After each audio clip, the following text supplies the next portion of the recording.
అధికారం కోల్పోయిన తర్వాత తన భద్రత తగ్గించారని మాజీ ముఖ్యమంత్రి వైఎస్ఆర్ కాంగ్రెస్ పార్టీ అధినేత వైఎస్ జగన్మోహన్ రెడ్డి ఆందోళన వ్యక్తం చేస్తున్నారు. తన భద్రతను తగ్గించి చంద్రబాబు ప్రభుత్వం కుట్రలకు పాల్పడుతోందని ఆరోపిస్తున్నారు. ఇదే అంశమై తాజాగా న్యాయ పోరాటానికి దిగారు.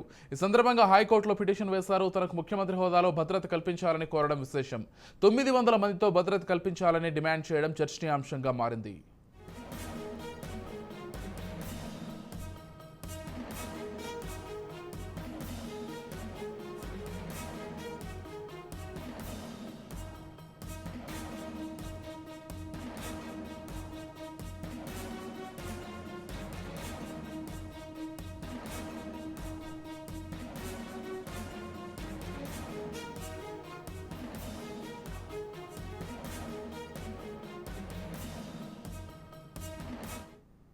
నాకు భద్రత పునరుద్ధరించాలి.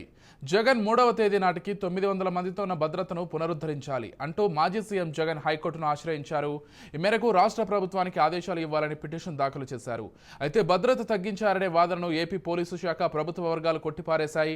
నిబంధనల మేరకు జగన్కు భద్రత కేటాయించామని ప్రభుత్వ వర్గాలు స్పష్టం చేశాయి.